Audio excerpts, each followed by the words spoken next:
We're talking about US titans of the consumer. So if you are joining live, say good day on YouTube.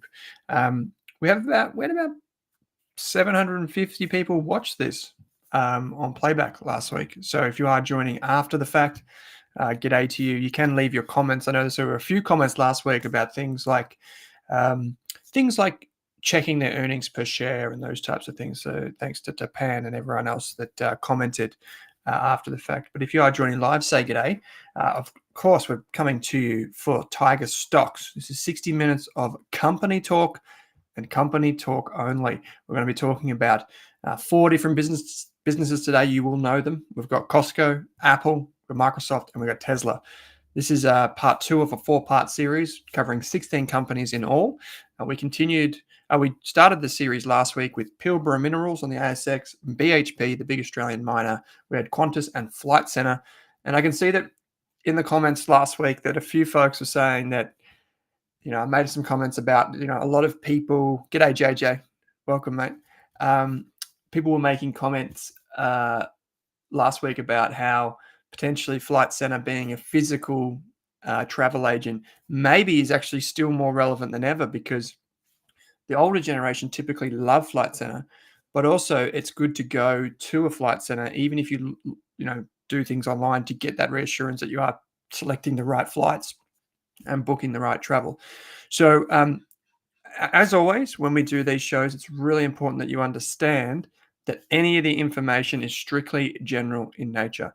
I don't know your personal circumstances, your needs, goals, or objectives. So it's really important that you speak to a licensed and trusted financial planner who can take into account your risk profile, goals, needs, and all of those things to formulate a strategy that's right for you. If we do talk about ETFs, we're not going to talk too much about that, or funds or financial products. It's also important you read the product disclosure statement, terms and conditions, check the AFSL, and all that sort of stuff that we normally talk about. It's important to note too that Tiger is our sponsor of the Tiger Stock Series.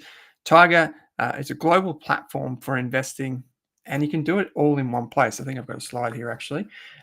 Last week I wasn't able to show you the app. I showed you the platform, and we'll jump back into that in just a moment. But I've got to say the app is probably one of the sleekest apps for investing that I've ever come across. And you can download it on your phone, Apple or iOS. You can do all of the things like auto invest and that type of thing. So check it out on the App Store, wherever you get it. And this is a special thing that we're doing as part of the Tiger Stocks series. You can get $100 US just in rewards from Tiger by joining up and funding your account. You can see there are some terms and conditions which are available below this video. If you are looking to join, we do have a winner to announce today. I may as well just do that now. But we are giving away $500 every week to one lucky winner. So I'm just going to get up the name, because I'll try and do this every week because it's a bit of fun. But Matthew has won. So Matthew, I don't want to give away the full name, otherwise it's a bit, privacy policy and everything. But Matthew will automatically receive $500 sent to his Tiger account within 7 days. So that will appear automatically in your account. Matthew, congrats to you. What I can say to you is a lot of people have created accounts on Tiger because I got told.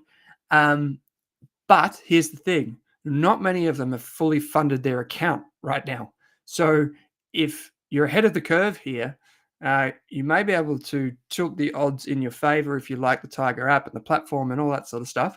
You might be able to tilt the odds significantly in your favor in the next week in particular if you do decide to join up. As you know, you can read all about Tiger on the website or using that link just below the video. And even if you don't win and you fund your account, well, they're going to throw in some rewards anyway. There are some terms and conditions. You can see some of them down the bottom here. So go ahead and check that out. So as I said, there's 4 weeks of content. We did 4 Aussie icons last week. We've got the Titans of the US consumer today. Next week, we're back with the ASX darling stocks, and then finally a play on digital.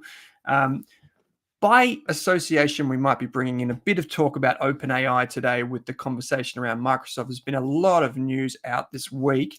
Let's just have a quick look. Sam Altman, co-founder, and it says former CEO of OpenAI, what seems to have happened in the last 7 days or 5 days is he was booted out by the board for reasons that seemed quite odd. He left and joined Microsoft, who have a partnership with OpenAI. Then it seems within the last 24 hours, he's going back to OpenAI after a rumored 500 staff threatened to quit if he wasn't allowed to come back or something like this. So you can even see the Wikipedia entry was updated only 5 hours ago. So it's an evolving story, but at the end of the day, it's a really interesting one because we don't know what happened with him and the board, but what we do know is that he was ready and waiting to be scooped up by Microsoft, their biggest partner. So lots and lots happening. Don't forget, we're going to score these 4 companies based on the things that we come up with today. We don't often have enough time to go through all of the valuation, pardon me, but there is plenty of material available on the Rask websites if you are interested in our value investor program or things like that. Now, I'm just going to quickly flick across to, if I can bring this up now, and you will remember I do have to toggle a little bit with some of the screens because the Tiger app that you're about to see here is actually the desktop app, and you can download this on your Mac or your PC. I downloaded it. Obviously, I use a Mac for basically everything, and you'll discover why in a little while when we talk about Apple stock. But you can change all the settings here on Tiger by just going in here, and you can add things if you're into more trading instruments and that type of thing. I am not, but you can see all of that there. Down the right-hand side, we can get the segment report, which is probably where we'll spend a bit of time today. I'm going to show you some things there. But let's just quickly go to Apple. AAPL is the stock. And so we can see down the right-hand side, we've got the estimates of the financials. If you click this materials tab at the top here, you can actually go into all of the fundamental metrics. So you can go into return on capital, all of these types of things. I'm going to click that now. You can't see it, but it's just popped up for me. And I'm going to bring it up throughout today's kind of chat. But in any case, we can see all of the information on the right-hand side. Don't forget, Tiger does have an auto invest feature with the app as well. You can just auto invest some investments, set how long you want that to go for, kind of like a recurring subscription, to be honest, which is kind of neat. Okay, so we're going to start with, well, maybe we won't start with Tesla. Actually, I've got something I want to show you first. Feel free to chuck your comments in the chat, guys. I know many of you watched it back and had feedback, and you kind of suggested different things. Feel free to do that live as well if you just want to drop anything in the chat. And I'm happy, very happy to be disagreed with. That's probably the most important thing for me as an investor. Whereas most beginner or rookie investors or traders, they try and get everyone to agree with them, which is a sure sign of kind of naivety, in my opinion. I actually want people to disagree with me because they might be right, and that would save me money. Okay, so we're going to talk about these icons of the consumer. We're going to talk about the fundamental differences and fundamental long-term investing principles between these companies and kind of the mediocre, because all of you know that these 4 companies are exceptional in what they do. So we'll be talking about the industry opportunity, long-term investing, and how they got to where they are. Just as a reminder, when we talk about individual stocks at Rask, we are long-term investors, and the way we do that is we build a core portfolio, typically out of ETFs. That's the way I invest. And then around the outside, we have satellite positions, smaller allocations to individual stocks, and so on and so forth. So we're going to cover all of these companies, and we're going to put them through the checklist. But today, we're going to cover these 4. And what I wanted to talk about before we get to the companies really quickly is basically what they do. So a lot of people look at these companies now and they go, wow, look at how amazing Microsoft is. Look at the returns of Apple. Look at the cash flow of Costco. Look at the innovation of Tesla. So we're going to talk a little bit about that here. But when people throw around buzzwords like scale, what does that actually mean? This chart shows you what scale truly means in a business. So here, Microsoft was founded in the 1980s, late 70s, 80s, from the top of my head. Obviously, Bill Gates was this kind of young genius. He worked with his co-founder, and they built tools that would help them inevitably go on to solve problems like, when you're at university or at school and you get given your timetable. You're at this room in this building at this time, and this is your teacher. That's really complex types of calculations because you've got what rooms are available for students, which teachers are on at that time, what are they qualified to teach in, how many students are in that class, do they have any preferences? So there's a lot of variables in that algorithm. And a young Gates was actually able to figure that out, which is quite incredible. But basically, it moved into operating systems, and that was the core product. You could sell it to Intel or whoever, and they struck a deal where they would own the software. And through trials and tribulations, they grew and grew and grew into the PC market, which kind of was like this groundswell underneath them. And they grew and grew and grew. And they got into this moment in time where they started to become super cash flow positive. Maybe not everyone remembers this, but at the time of the dot-com boom, which was the 90s, Microsoft was the subject of basically every form of regulation and scrutiny you could think of. In fact, Bill Gates, nowadays when people think of Bill Gates, they think of someone that is altruistic, probably the biggest, the person who's donated the most money, like personally, of anyone ever, back into charities, back to solving problems and saving lives. But for a long time there, he was kind of like Mark Zuckerberg was 2 years ago, whereas like in Senate committees, in Senate grillings, he was the subject of so many things and all negative things. And yet they still managed to survive throughout the dot-com bust, which inevitably followed. And they still managed to expand there from PCs and personal computing and into servers and into controlling what businesses were doing. And that's probably been the biggest stroke of genius of this business throughout its entire history. And it stands it apart from all other businesses. And so when you think about it, Microsoft has a huge PC computing community. It's probably the biggest in the world, right? But the thing is, it also controls businesses. You can't say the same thing about Apple. You could say Apple computers are better. You could say Apple phones are better, all that sort of stuff. But at the end of the day, Apple doesn't have that much exposure to the business community, which is $1 trillion market. And so Microsoft's genius in the early days was to navigate the regulation and to keep growing and innovating as it grew. In fact, some people will debate this with me probably in the chat or after the fact, but Microsoft actually saved Apple. And people think that that was a great deal. It helped Steve Jobs grow Apple into what it is today. But the reason that Microsoft saved them, it was for their own benefit. Microsoft saved Apple so that it could get around the trust and antitrust laws in the United States, where Microsoft was going to become a monopoly if Apple didn't succeed. But by supporting Apple, it was able to allow a weaker, smaller competitor to say, hey, look, no, we've got competition. Look at that guy down there. He's our competition. And there was Apple with its, few thousand computers and what have you. So that's basically what inevitably happened. And obviously, Microsoft sold its stake in Apple and made some money from it. If they kept that stake for a very long time, Microsoft would be much, much, much bigger than it is today, just based on its shareholding in Apple. But over time, Microsoft continued to innovate and it pushed into productivity tools like Microsoft Office, Excel, Word, you know it, everyone knows it.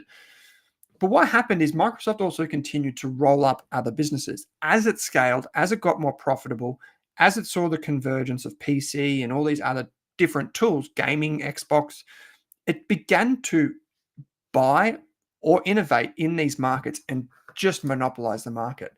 Tarwin, g'day. Good to see you in the chat, mate. Brokerage platform looks interesting. I've been learning a bit about technical analysis lately and how to combine it with fundamentals. Would be interesting if you could show some 50 and 100-day moving averages there, trend lines for the stocks today, momentum factors, between Tesla and Microsoft. Sure, mate. I'll have a look at that later on when we jump back into the platform. Deepak, you said all these companies have a good story. Earnings fundamentals, earnings continue to improve, and fundamentals haven't changed. What other signs can we look for when looking for such companies and not be influenced by the stock price? We will get to all of that soon. So for each of these companies, Deepak, I've kind of got a story to tell for each business. And then we're going to see how that's reflected in the company's financials, right? So with Microsoft, it dominated its niche, which is a really important thing. And one of the best strategies that I've ever found for identifying winners in a market, early winners, There are many variables. There's no one size fits all, but by far one of the most important things I've ever come across is this. When you find a company that's operating in an emerging industry that is structurally important, so you can't just make up and say, oh, this is going to be the next big thing. No, it actually has to be an important industry, like personal computing. That was clear. Like the internet, like cloud computing. These were obvious things, right? Like in hindsight, they're obvious, but even at the time, you could say, well, this technology has a lot of potential. But it's not just good enough to go and be like, oh, AI, therefore I'll go and buy this speculative AI company and see what happens. This is the key insight. You have to identify the businesses that are setting the standards for that industry. So a good example for Australian investors would be Afterpay. Afterpay came in with buy now, pay later, and whatever your ethical or financial concerns about Afterpay may be, the reality is it set the standard for what it means to be a buy now, pay later company. So it was a clear winner. It was an early mover, it was an early winner. It was a pioneer. You could probably say the same for Xero in Australia, accounting software, right? It had Xerocon, massive events where accountants could go and have a few drinks, get drunk, dance, have fun, and celebrate being accountants when they're always told how boring they are. It created beautiful accounting software that just worked. And so these are businesses that set the standards because then other competitors had to imitate. And as Microsoft got bigger, it had already set the standards for PC. And once it started to scale, because it had wide profit margins, it was then able to acquire other businesses and bolt them on. One of those businesses was LinkedIn. Many people may not know that it owns LinkedIn, it owns GitHub, it owns Xbox. What happened actually, once it started to expand into these productivity tools and this software, it realized that cloud computing was a massive threat because cloud computing effectively took all of the computing power out of the computer and pushed it into a server farm where you could just dial in remotely through your browser. And so it came up with Microsoft Azure. And I heard a number this morning. It was something like when Microsoft first invested in Azure, it was investing 80% of its R&D budget into Azure and cloud computing at a time when it was the world's 5th biggest spender on R&D. And everyone thought it was crazy. And now look at it. It powers, I can't remember I think, I could be wrong here, guys, but from the number that I saw yesterday was 11% for Amazon AWS. I think it's closer to 20% of all websites are now powered by Azure. I could be wrong, so don't hold me to that.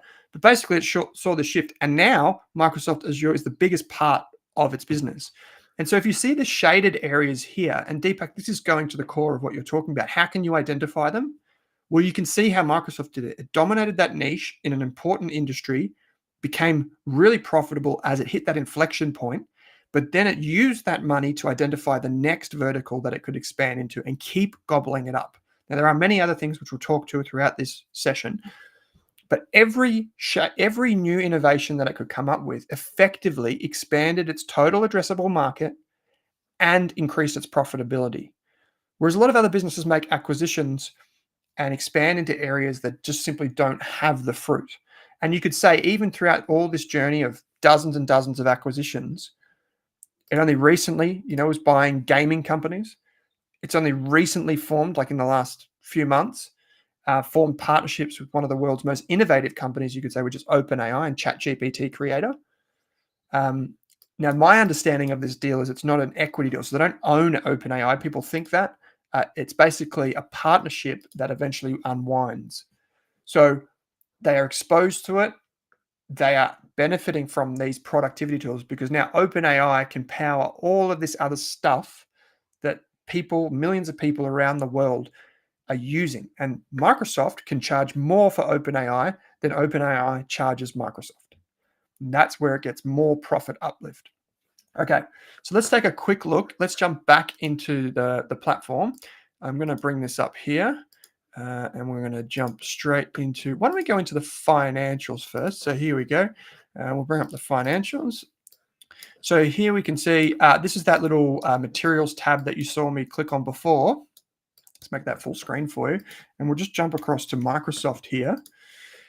So here we can see we have the company's business description here inside Tiger, we can see all of the filings like the 10K reports, the annual reports, so on and so forth. We can see the directors and executives team. So here we can see all the key decision makers inside the business.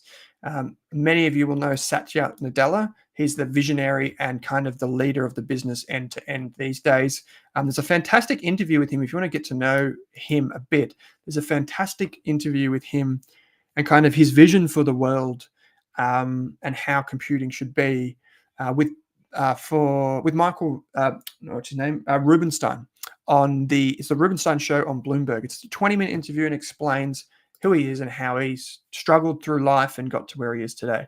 We can see the shareholders. We can see all of the information you would expect to see on a company like this. You can see the Gates family holding down here. You can see so much more than that. Now we get dividends, all this sort of stuff. But this is where we wanted to come to, which is the segments. So if you look at this chart here, it kind of mirrors what we saw before when we talked about the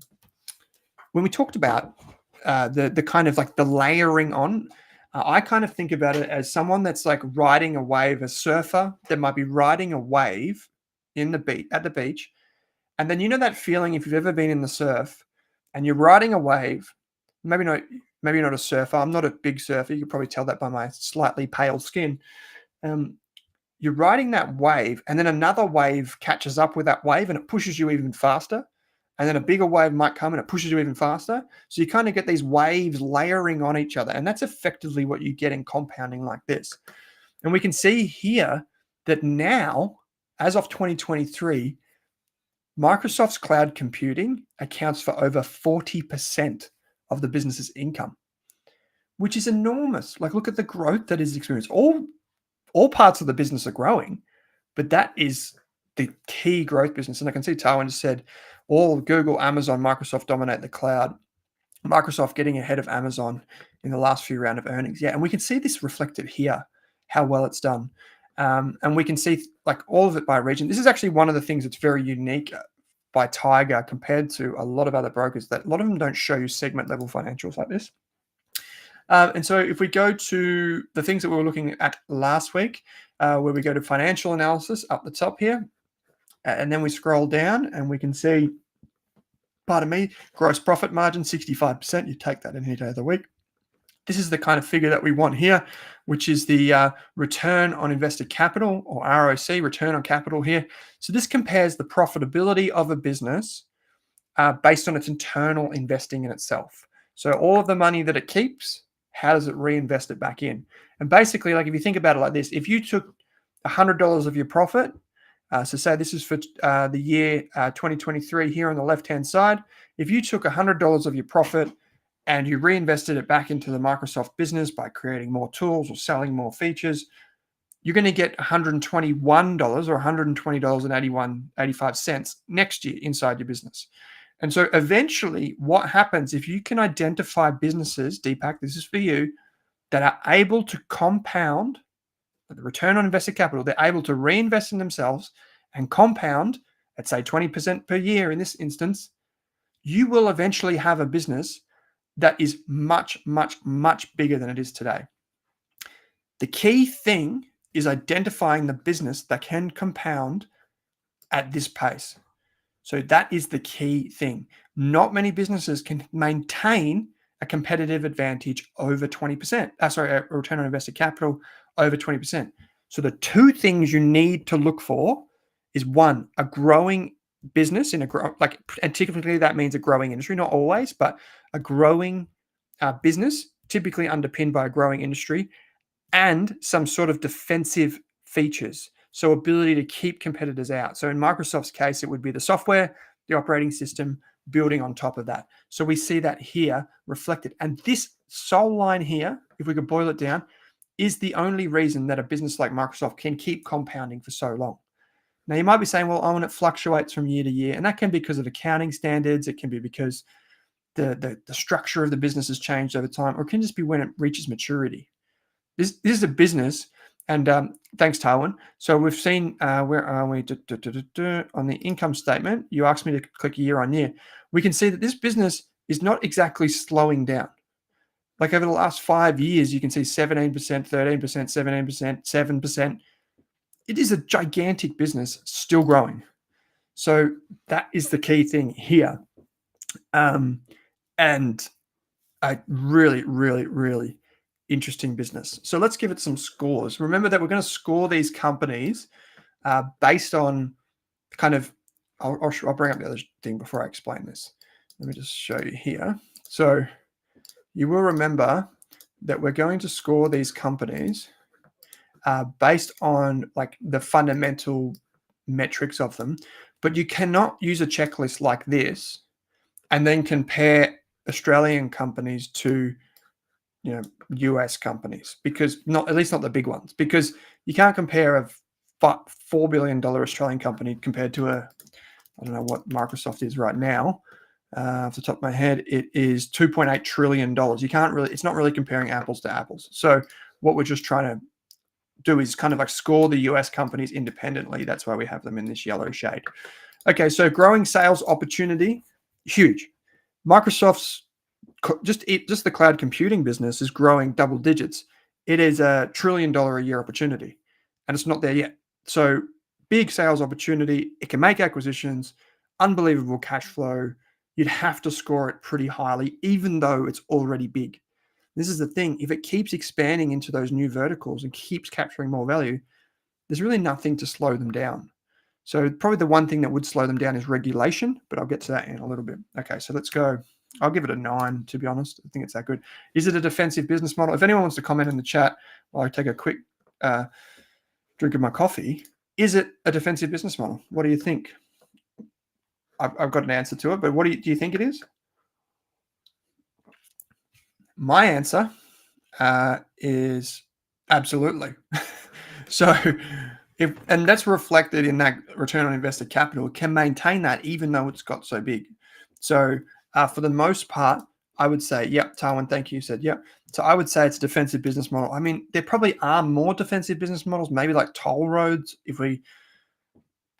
If it's the end of the world, maybe some other business would be more defensive, but it's I struggle to think of too many businesses that are more defensive. Keep in mind, I'm not saying the share price is defensive. The share price can still just quickly bounce all over the place. But at the same time, it's a wicked business. Oh, just a quick bit of pub trivia for you guys. If you had bought Microsoft shares at the peak, bullish enthusiasm period in the 2000s, top of the dot-com boom, I think it would take you 16 years to get back to that share price. So that's why you can't just take a business and be like, oh yeah, it's great business, I'll buy it today. You got to have some economic reality around that valuation. Okay, is it a business you can understand? I think most of us can understand it. It's operating in various geographies around the world. We're probably familiar with the products and tools, so we can relate to it quite easy. So maybe it gets an 8. It's probably not as easy to understand as some businesses, but most businesses, yes. It's probably more easy to understand than BHP though. Aligned management, absolutely. I mean, you've got the Gates influence in the background. Satya Nadella, been there a long time, very influential, aligned. You've got all the things that you would want. I was actually going to show you how you can test for that in just a moment, but we'll give it, we'll say an 8, just to be reasonable with these numbers. Does it have strong profit and cash flow? Absolutely. We can just jump into ticker really quickly. Could have done this in Tiger as well, but if we just jump to the Microsoft and we jump to the financials and we go down and we look at, say, the cash flow statement and we go to cash from operations. So in the last 12 months, $94 billion of cash flow. Subtract the investing cash flows and you're still $70 billion in free cash flow. Unbelievable. So yes, 9. Is it at a reasonable price? Quickly just jump back in here and we'll just have a look. We don't have time to do the full valuation, but you could if you wanted to. Okay, so if we go back in time, see if how far we can go back with this, and we look at, say, just the price to sales ratio of a business like this, we can see that, statistically speaking, just based on history, it's probably creeping back up to a valuation where it is kind of more expensive. If you can buy it closer to 6 or 7 times earnings, which is somewhere like here, it's probably more reasonable. But at the same time, you could take a small chunk of it and then continue on your way while you wait. So it's not cheap. So why don't we just say it's a 3? Oops, that was meant to be at a 5. Sorry, this one. So I'll go a 4 like this. Is it at a reasonable price? Not really. So I'll maybe go 2. There are no annals overrides here. I'm not going to override it, but we've got a score of 41. So, Taiwan, you said large corporations and government all use Microsoft, even if there were better products. The IT teams want one product to troubleshoot and control. Their move to subscription also guarantees this. Yeah, absolutely. I couldn't agree with you more, Taiwan. Imagine the government trying, like in Australia, you would know this. If you go to a government website and you put in your information, you say, I want to access my whatever from the government, like you want to register a car or something, I don't know. Half the time it says in the email that you get to say your car has been registered, it will say Microsoft on behalf of the Australian government. So basically the government's like, oh, we'll just let Microsoft do it. So yeah, agreed. Okay, now you said you love the Q&A chat with Dr. Drew and look forward to the Super Summer Series. Can you assess tax advantage viability of imminent retirees to convert portfolios to SMSF for tax-free capital gains at preservation? Okay, now we can definitely do that. We'll do that when we chat with Drew. You can send your questions for the Australian Investors Podcast, by the way, okay, now over to our website just quickly because we're talking purely about stocks today. You can send it over to raskmedia.com.au and click My Question and select the Australian Investors Podcast, and Drew or I will answer that. But for today, we might just keep it on stocks if we might, given this is Tiger Stocks. Ragman TV, you said, can confirm as an old school Microsoft certified professional. Yeah, everyone is using Microsoft. Okay, let's move to the next company before we kind of lose track, or I lose track. So before we get to that, don't forget, I don't have the video to show you that. I was going to show you a video on my phone of how to automate on Tiger, so you can actually use the Tiger app, and I will probably try and show you the video next week. We're going to try and get you one. I'll show you how to use the app because I actually think the app is a really sleek interface. So give it a shot for Tiger. And you can actually just set like recurring investments into a stock or into an ETF, which is probably more likely. Taipan, you said there used to be a second Fed government departments that use other pieces of software. Okay, they use Peter to manage the service. Interesting. Thanks, Taipan. Sorry, that's great. So, does anyone want to guess what this chart is here on their screen? Does anyone know what this is? I'll give you a hint if you can't read this text down the left-hand side. It says unit sales in millions. And then on the right, it's got 232 million. The chart comes from Statista, by the way, and it says, what is brand value? And while you think about that, I'll take another sip of my cappuccino here. What is this chart? And what would I be talking about in today's show? If I've got brand value, what is he talking about? Amazon sales, says Taipan. Oh, not quite.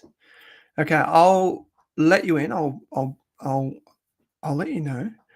This here is actually the number of iPhones sold. And it's funny you mentioned Amazon, Taipan. I actually bought my new iPhone on Amazon last week because my other one had it for a few years and it was just in need of an upgrade. But the reality is I didn't need to buy a new iPhone and I didn't need to buy an Apple and spend, don't judge me, $2,000 on last year's model. But the reality is that people still love Apple. It's so expensive. It's a premium product. They line up. They go absolutely mental. Doesn't matter if it's in China, if it's in the UK, if it's in India, if it's in Australia. Doesn't matter. Everyone loves it. And more recently, Apple's gone beyond being an iPhone's business. So Microsoft, purely software, basically, purely software. Apple started as hardware, but the secret sauce has never actually been in its hardware. You could go to anyone and they'll say Android has a back button. It's got, just as many pixels on the screen. It's got a clearer camera. The processor does this. you tell an Apple user about that, they'll be like, "I don't care. It's not an Apple." And that's the reality. People believe that some investors believe that brand value doesn't matter. And the reason why they believe this increasing trend in investing is because when the way in the past, the way brand was kind of seen is this idea of quality and trust. And basically, what that means, and Pat Dorsey has a great Google talk about this where he talks about Tiffany. And I made this joke a little while ago because I was presenting at South by Southwest, and um, I was on a panel and I was speaking to some intellectual property rights lawyers, and I made the joke that when you go to Tiffany's Diamonds, you can get a $15,000 box and a $5,000 diamond that says Tiffany's. The reality is you can get a diamond that's far better than anything you get at Tiffany's, as long as it doesn't have the Tiffany logo on it, and it'll be half as much. Because people are paying for the brand. And in the past, Tiffany's was the brand. It was status. It was kind of like a Veblen good, if you're familiar. Increasingly, though, people are saying it doesn't matter as much because nowadays you have consumer protection laws. Like if you sell a dodgy phone to someone, they can take it back and get a refund. Whereas in the past, maybe that wasn't possible. Well, they say now everyone has the internet. They can shop whatever they want. They don't have to shop based on what's closest to them. You know, I went on Amazon and searched for an iPhone, but I knew I wanted an iPhone.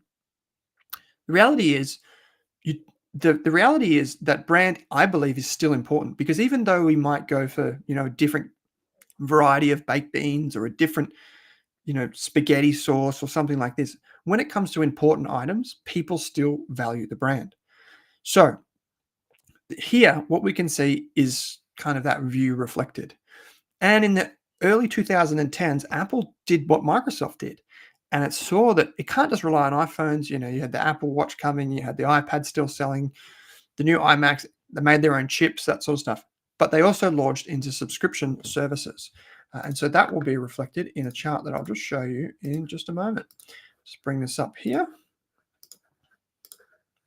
And I can see Apple have some interesting times ahead, extricating themselves from China.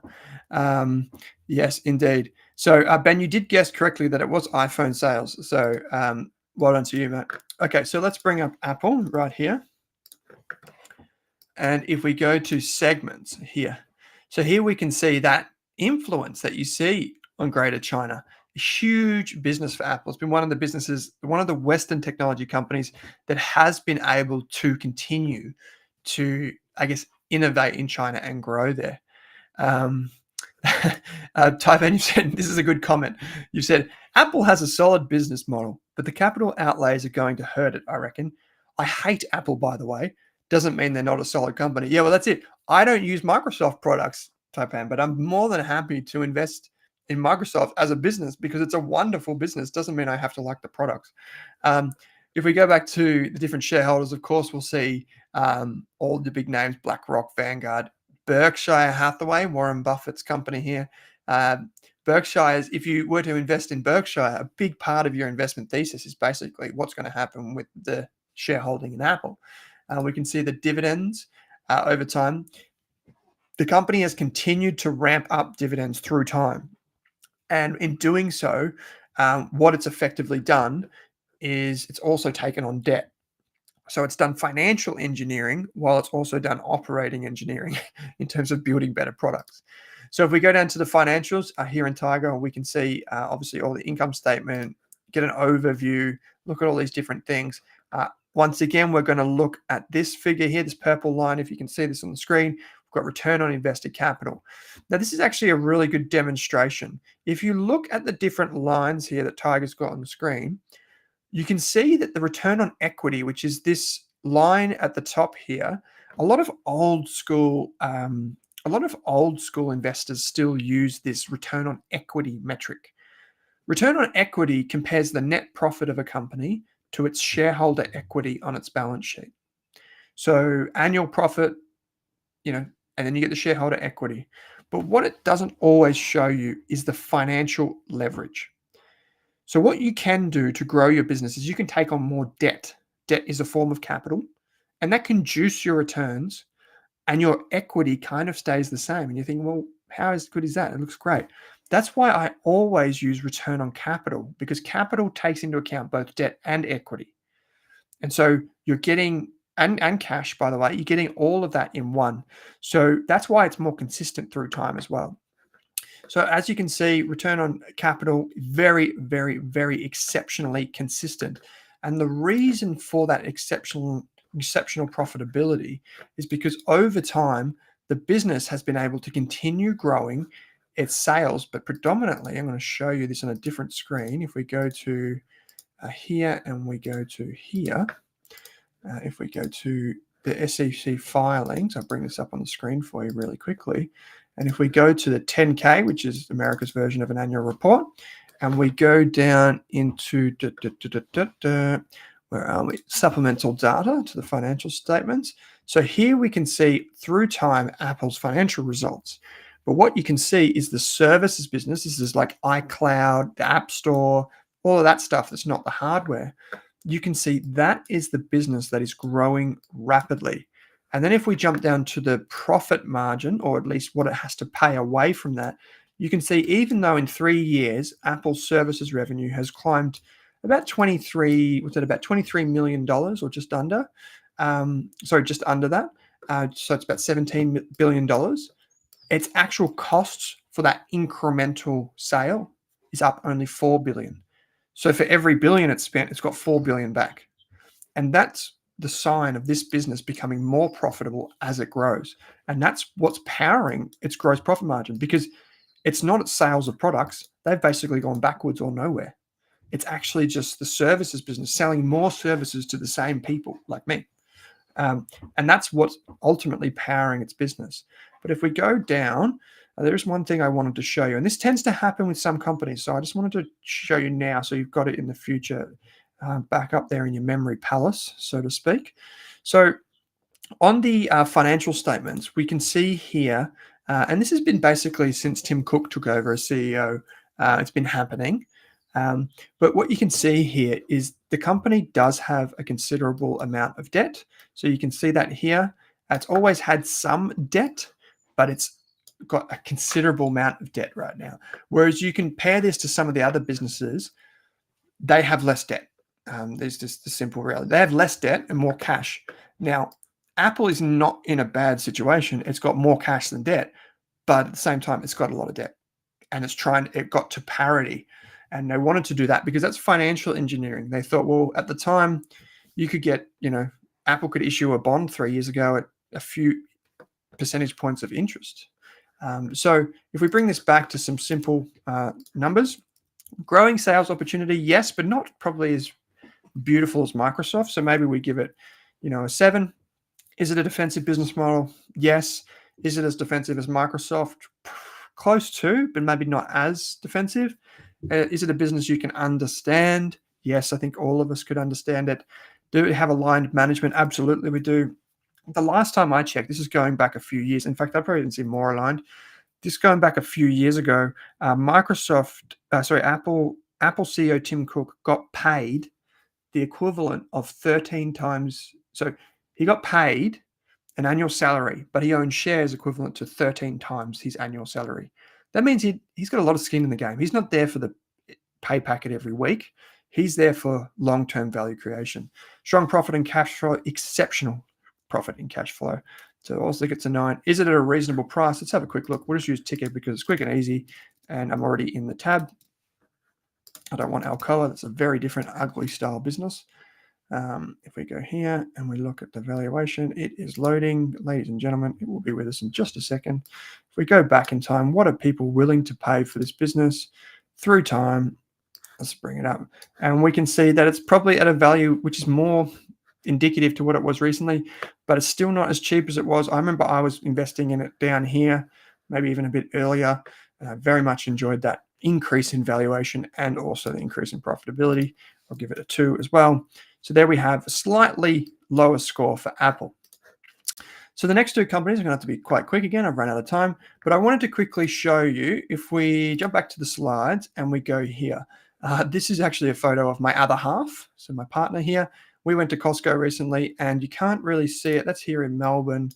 You can't really see it, but it was $91 for some lamb cutlets. And my partner's holding it because she loves lamb cutlets.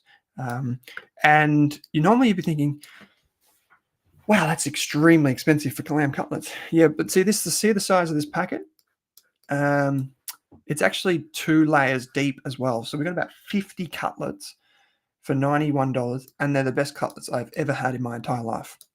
And that's the difference. People think that Costco is about cheap products, like Aldi. It is not about cheap products. It's about good value. And the reality is, people are voting with their wallets. It's a warehouse business, kind of like a supermarket business. It saves money by storing the products on the shelves and not having a separate distribution center, because basically every one of them are the size of a distribution center. The difference between Costco and basically every other kind of retailer of its kind is that it has one of the most loyal followings in the world. So here we can see the total number of Costco card holders. You get a card for Costco. You have to have one to get in the store. Tarwin, you said there's half a lamb there. I think it's probably more than half a lamb, Tarwin, but I can highly recommend. Other than just loving the Costco business, I also love the lamb that comes from Costco, so you can go and check that out. Deepak, you said, my Mac stopped working. I took it for repairs, and they were charging me $900. Their idea was that I add another $500 and just buy a new Mac. Third-party repairs said $300 fix for the same issue. Wow. Yeah, the difference is, Deepak, I find that the Apple products break down far less than any of the Microsoft style products or PCs. I've got to be honest. Like, I haven't had to replace an Apple product because of a hardware or software failure 15 years. I've only got rid of them because I've sold them. So I haven't had that issue, but yeah, I definitely had that issue with all of my Microsoft products, basically. So we can see here, Ragman, you said, I've held my Costco card membership for 3 years. I should get down there and check it out, especially now I have embraced carnivore way of eating. You and me both, Ragman. I was a vegetarian for a while, and seeing those cutlets at Costco, it's different. Tarwin, you said you upped your membership to executive. Anyway, I'm getting distracted. Loyalty. What is it? It's basically Costco. If you have to pay to shop somewhere that you could get something else for free, there's loyalty. Loyalty comes from the way a consumer feels. It comes from the way a consumer feels. You feel good when you have a nice iMac in your office. You feel good when you can get a pass to go and shop at Costco and buy those cutlets, and no one else can unless they have the card. You feel good when you've got a really good computer from Microsoft that works, or when you can use, if you're a software engineer and you can use Azure to build your products and it works. It's 99.99% uptime. It's never going down. It's secure. It works. Amazing, right? All of these companies make you feel good about shopping with them, about using their products. So loyalty is about reinforcing that feeling of like you feeling good. It's okay to spend money here. Now, if we go into Costco's financials, you can go to the Costco website. You can do it in the Tiger platform. Let me just show you where you get these from in the Tiger platform. Seeing that today's show is brought to you by Tiger, you can get yourself a Tiger account for free, and you can go in the draw to win prizes when you fund the account, just like Michael did. Okay. So here we can see, if you go down the right-hand side, I'm just going to put Costco up the top here. If we go down the right-hand side, we can see all the financials. We want to just have a quick look at the return on invested capital. So 15, 16%, which is basically what they target. You can actually see the filings down the right-hand side here. So you can see all different types of filings. You can see financial reports, annual reports, quarterly reports, etc. But there's another thing, which is called the proxy statement. Now, investors in Australia don't always know this. I think I just saw its code there. People don't always know this. I'll just bring it up in my browser because it'll be easier for me to do that real quick.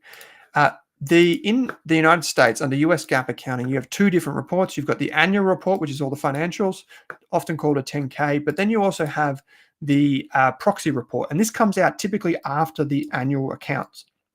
And what it shows for Costco, many of you will know that there's a new CEO in town, just appointed in the last month.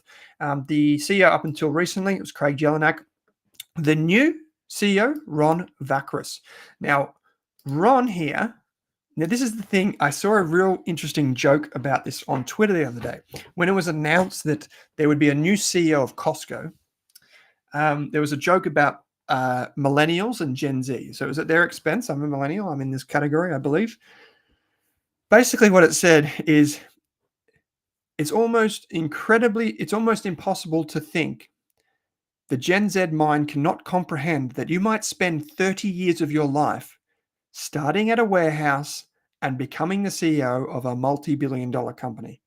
Ron here is one of those people who became the CEO of a multi-billion-dollar company after starting at the warehouse. So if we go into the bio, we can see he spent, after all of this other stuff where he was moving into the corporate side of the business, he actually spent 28 years in warehouse operations.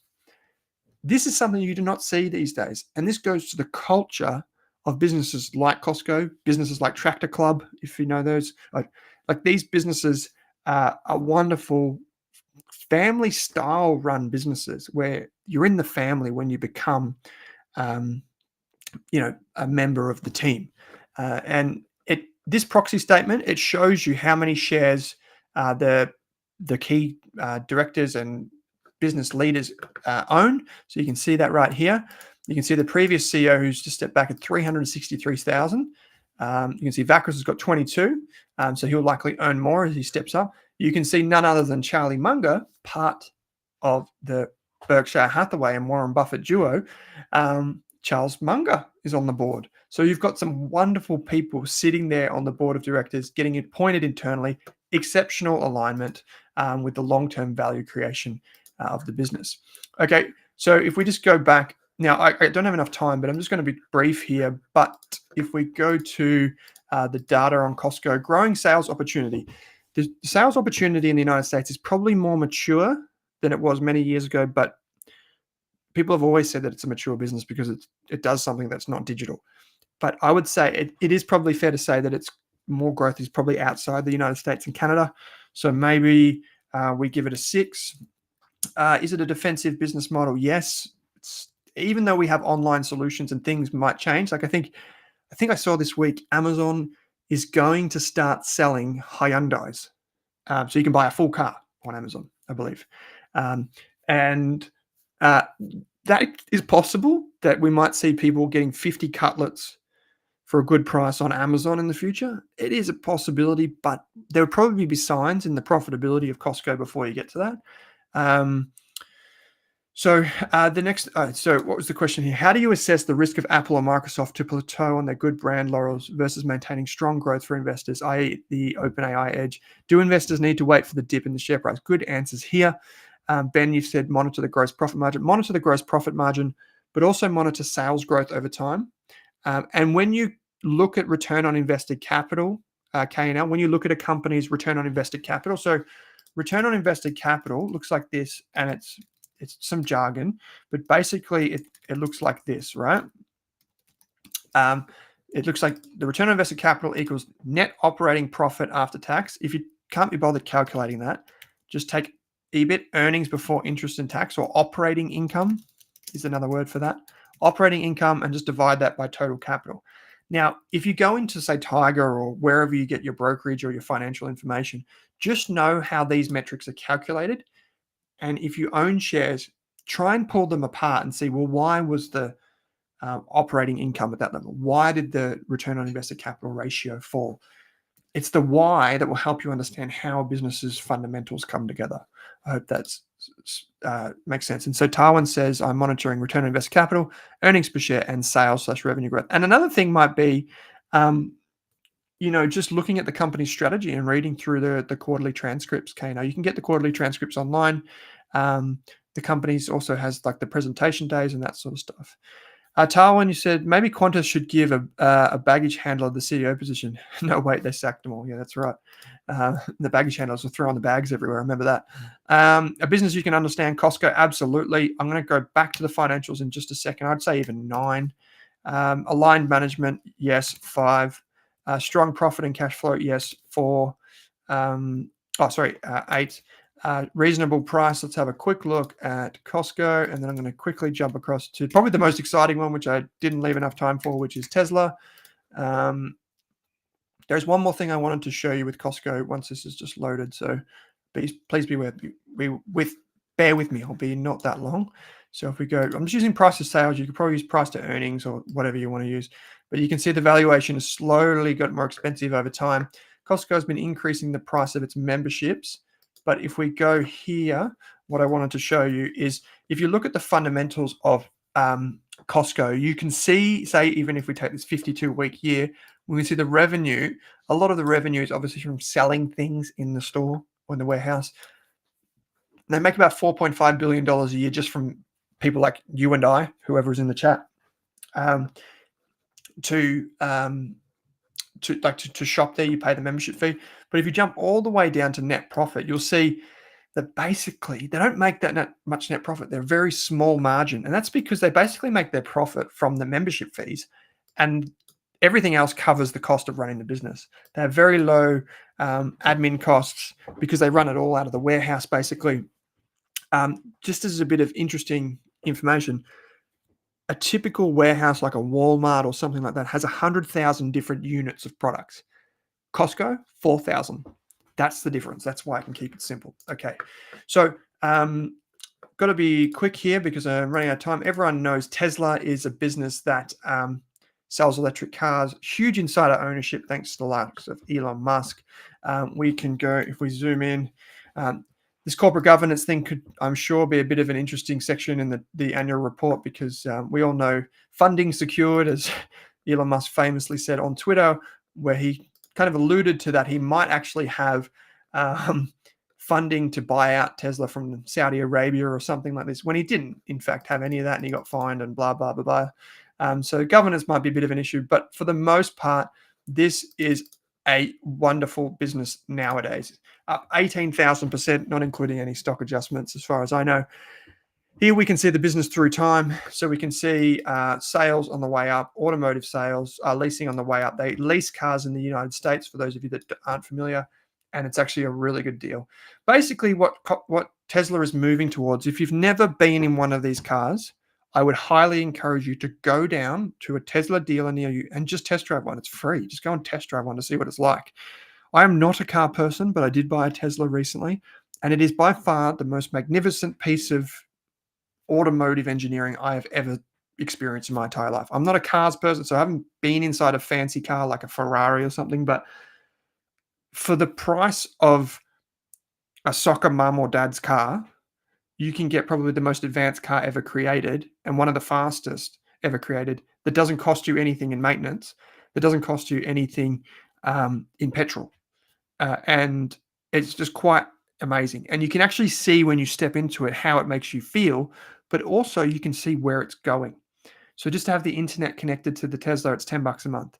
But all of the software upgrades are what's coming. And that's kind of like the Apple transition. It's basically trying to make it so that you have a subscription to your car. And it has moved to subscriptions for its self-driving technology. So you can see it kind of shifting to that world where you get in a car, where you pay a subscription. You listen, you call someone on your iPhone, you pay a subscription. You go down to Costco, you pay a subscription. The world is a subscription, and that is where we're moving. And Tesla is being able to do that. They're lowering the cost of their products while they are also able to make more profit because they've passed the point of inflection. So if we go back into Tiger really quickly, bring this up here, and I go Tesla, we can see the profitability hitting that inflection point, that wicked inflection point. So here we can see revenues over time. Let's go for the last few years, 14%, 28%, 71%, 51%. This is, as the company's getting bigger, it is growing faster, which is incredible. Like in percentage terms, it's incredible. It's almost defying every law that you learn in finance school at university if you're unlucky enough to go there like me. You can see profitability, a loss of $1 billion, a loss of 800 million, a profit of 700 million, a profit of 5.5 billion, a profit of 12.5 billion. Reminds you of Nvidia, which we're covering in a few weeks. You can see the different segments of the business, almost all dominated by automotive. You've obviously got some leasing in there nowadays, but also has the power walls and these types of big battery packs and stuff. Don't be surprised to see more of that keep growing in the future. Obviously, very shorted stock. If we go to shareholders, let's go down. You can see Mr. Elon Musk is the biggest shareholder of Tesla, even bigger than Vanguard, BlackRock, and State Street. As we know, he's the richest person in the world. You can also see Larry Ellison in there. So for those of you that don't know who that is, I'll bring that up in just a moment, actually. But if we go quickly into the fundamentals, we can see still a low profit margin because it's still scaling up. If we go to the financials and we go key financial analysis here, we can see 18% return on invested capital, 11%, so on and so forth. Now, I'm actually going to bring up Larry Ellison for you, and I'm going to try and do that here really quickly. Over here, if we go here, so who is Larry Ellison? Lawrence Ellison. You might know this person is also one of the richest people in the world. Larry Ellison is the founder of Oracle, one of the world's biggest ERP systems or software businesses for enterprises. And you can see it here, backing Elon from the early days, a wonderful entrepreneur in himself, and a mentor to many other people in Silicon Valley. So let's jump into our checklist really quickly. And we've got to do reasonable price for Costco. It wasn't a reasonable price, but we'll give it a 3. It's kind of in the middle of the road. Growing sales opportunity for Tesla, it's probably a 10 out of 10. Is it a defensive business model? We're not sure. So there are competitors, especially in China. There are many, many, many electric car competitors. Some of those businesses like BYD haven't had the outside success. KNL, have you got chooks clucking in your background? Yes, there is a chicken outside my window today. I'm recording from home. So I do apologize about the background noise. Businesses you can understand. Do we have a business that we can understand? Yes, I think we do. It's a fast-moving market, though, so I'll give it a 7. Aligned management is probably the most aligned, given the shareholder ownership. Is it aligned with individual shareholders? Maybe not. Strong profit and cash flow, yes. It's not quite at Apple or Microsoft stages, but it is getting there. Reasonable price. Is it a reasonable price? Well, let's have a look. Let's have a quick look. I can't remember what it was off the top of my head. And if we go to I'm going to use the price to sales ratio, comparing the annual sales to the market cap, but I'm also going to do it to the price to earnings ratio so you can see the difference. This one right here. So here we can see through time, we won't go that far back. You can see with this, if you just relied on the price to earnings ratio as an investor, which I don't, by the way, you can see here that it would have been negative and absolutely pointless for a long time. And then in recent years, you can see the price to earnings ratio actually came down because it got more profitable, even though the stock price went up. We'll get rid of that and we'll just focus on the price to sales ratio. Investors, you can see as it's scaled, the price to sales ratio has fallen because the business has made more money. That's what a lot of people misunderstand. So what is capital allocation? Capital allocation is one of the final pillars of finding these companies, Deepak, if you're still with us. One of the final pillars of finding these businesses is understanding how CEOs and boards of directors are allocating money. If you would have said to anyone 10 years ago, Tesla's coming out with a car, it's going to be a lot cheaper than a Porsche. It's going to be faster than basically anything ever created to go on the street. It's going to go further on a battery than anything ever created. And in every way, it's going to be technologically more advanced and in the hands of millions of people around the world. You would just say, unbelievable. It doesn't make any sense. That's why when a company decides to spend billions of dollars on R&D, research and development, or invest in marketing and sales, there's no way for us as outside investors to know exactly if it makes sense. This is the key thing. There's no way, if you follow all of academic history, academic literature, there's no way that it would make sense that Tesla could come along and develop the world's most valuable car company, and yet all of these other car companies that have in aggregate hundreds of years of research and development expertise, it should be able to come and beat all of them. But that's exactly what has happened. And the reality is, even though we've seen Teslas on the street and they're working around us and whatever, we didn't know. It was impossible to know that the $1 billion that Tesla was spending on R&D was worth more than the $100 billion all the others put together would be spending. And that's what makes investing so hard. But what I would say is one of the easiest ways, and it's this simple, to find out if a company is all fluff or if it's actually a reality, is to go and try the product. Go and try the product. I am not a car person. We wanted to get a new car simply because it made so much sense for us as a business to buy a Tesla. It was unbelievable. You can check out the ATO website for electric vehicles, fringe benefits tax, and it'll tell you everything you need to know if you've got your own business or if you do like a novated leasing type thing. Go and check it out, right? Go and check it out. I strongly encourage you to go and check it out.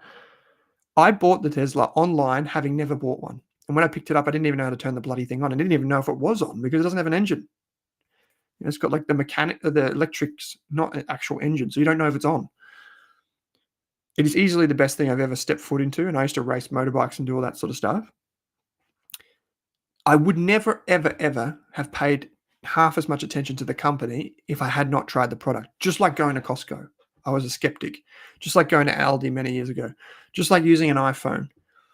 As an investor, you need to be open-minded. And I think too many of us in investing are so close-minded and not letting the kind of world capture our imagination. I think the one last thing that we have as individual investors is not trading algorithms. It's not automated investing, even though those are wonderful things for some people. I think the last thing that we have for long-term investors, the last thing that we have as our competitive advantage is our imagination and being able to research around our imagination.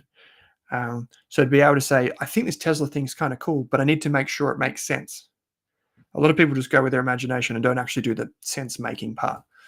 So let's circle back to what we've got so far. So we've got the highest scoring company not by far, but by a reasonable distance is Microsoft. It'll be interesting when we put it up against the other businesses that we have. The highest scoring Australian company that we have so far is Pilbara. And the only winner of the Tiger Stocks $500 giveaway is Michael. Michael, you're going to get $500 directly into your bank account thanks to the Tiger Stocks program, thanks to Tiger Brokers. There is so much to say about Tiger. You can go and check out the app Tiger in the App Store. You'll know because it's got this little logo in the top left corner here. It's available for Apple and for Android. Even if you just fund your account and you keep the money in there and you do a few things which are down the bottom here, you can potentially get some investments in, guess what? Tesla. An extra $40 invested in fractional shares of Tesla just for signing up and for funding your account with a certain amount. So there you go. One more thing that I forgot to mention with the companies. All of the companies that we talk about today, all of these wonderful things, the one thing they need, other than all the fundamentals, the innovation, the scale, the loyalty, the leaders, what they need is they need a government that provides stability. And the US government does that in droves. Here's a chart that I saw recently. The USA spends more on defense than the next 10 countries combined.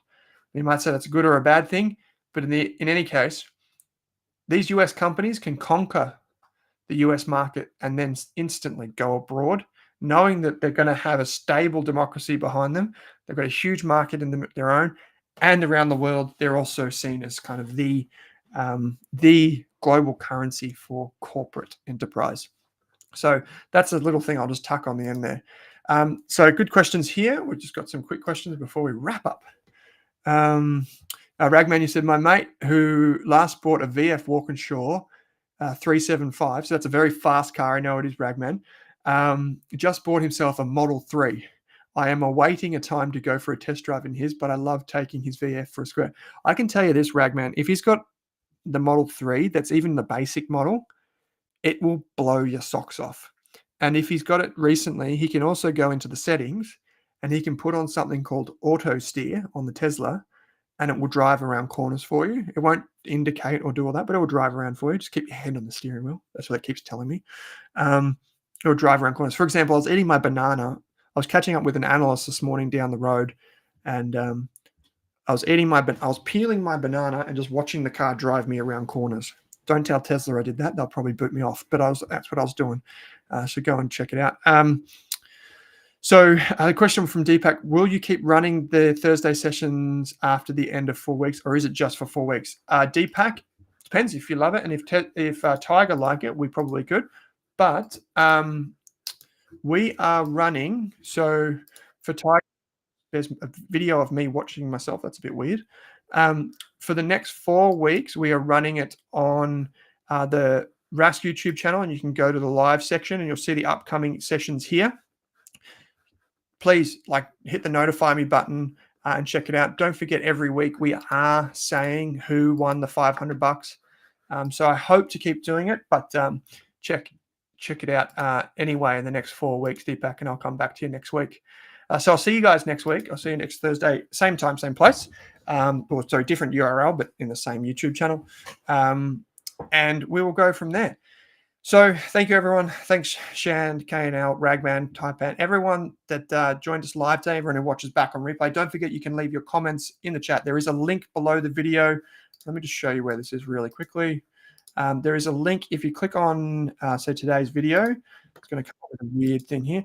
You can see it right here. It says the bit.ly link. Just click that. It takes you to this page where you can sign up for free. Cool. That's it for me for today, guys. Hope you have a wonderful day and wonderful rest of your week. Wonderful businesses we're building. We've got 8 done out of 16. I will see you probably this time next week or thereabouts. Bye for now.